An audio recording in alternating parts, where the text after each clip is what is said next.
Hello.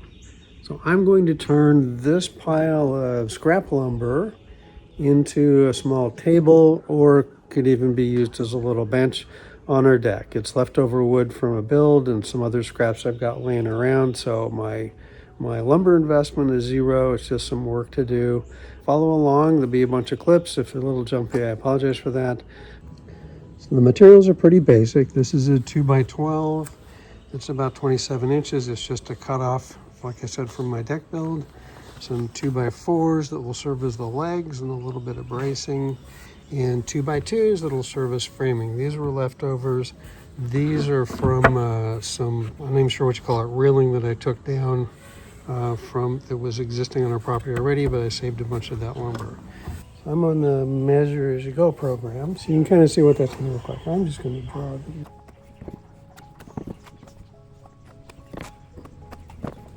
So that's where the legs are going to go, but I'm going to have to reinforce them. That's where the 2x2s come in. So these 2x2s will actually sit behind the 2x4s and be screwed into there. But we want 2x2s showing out here.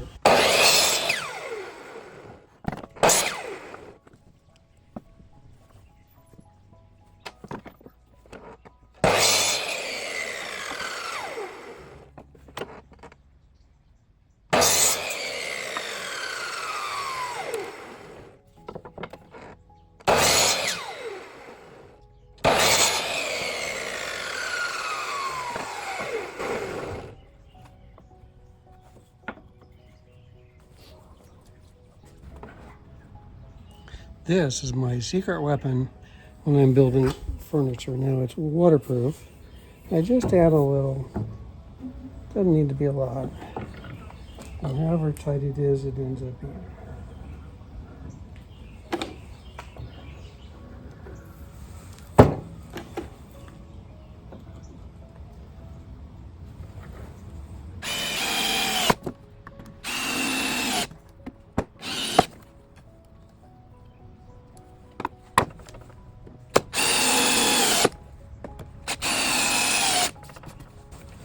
So the inner frame is completely done, and the legs will simply attach into here. So this is pretty sturdy. And there will be a piece of trim on the outside that makes it nice and clean along the edges. When you're working by yourself, your best friend is a clamp. I'm just trying to hold them in place so they don't fall or anything when I'm screwing them in.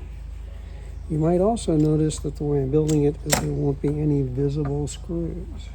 So just get that tight. I'm not tightening it like it's going to stay clamped for hours. Now I'll run my screws in. The screws, as you see, won't go all the way through. And these are leftover deck screws.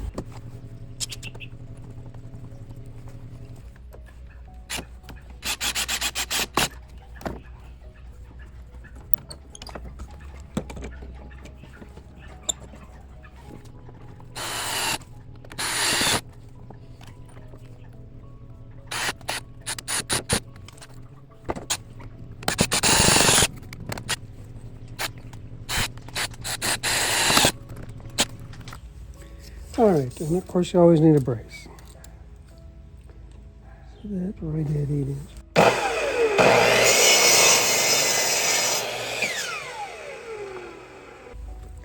That's a little tricky by yourself.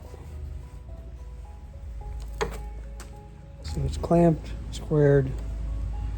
I'm going to drill pilot holes this time for out of an abundance of caution.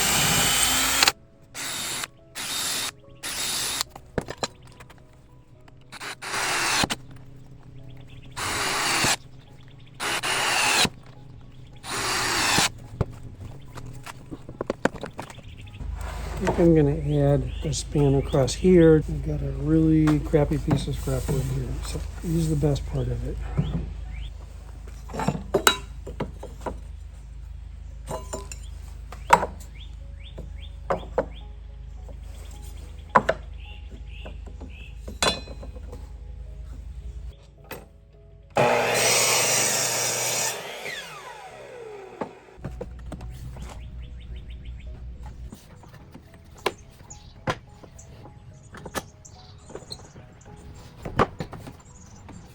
And I'm drilling pilot holes again, for abundance of caution.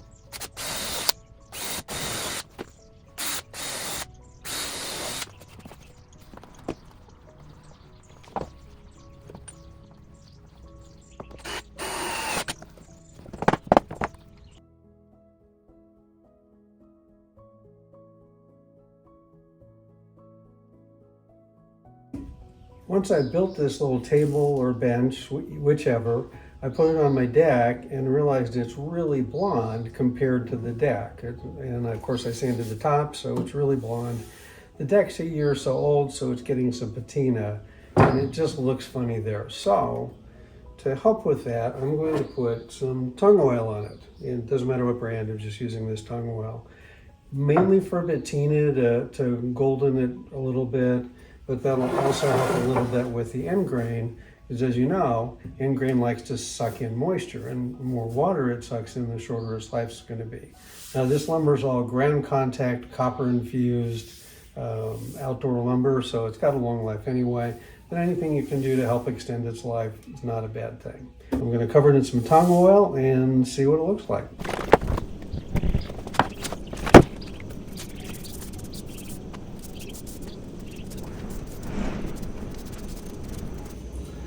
Like I said, it really helps to just fill up, let that end grain suck up all that that it can, and it's less likely to suck up water.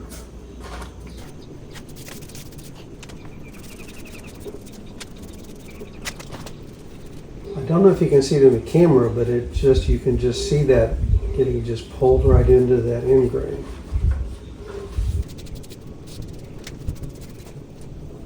I'd suggest the same for knots.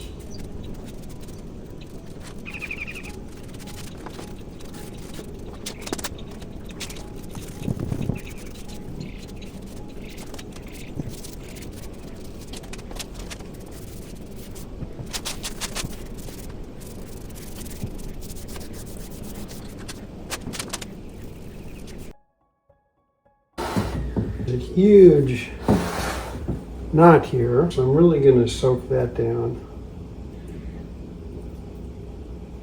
Just leave a puddle, so to speak, and that'll all soak in over time.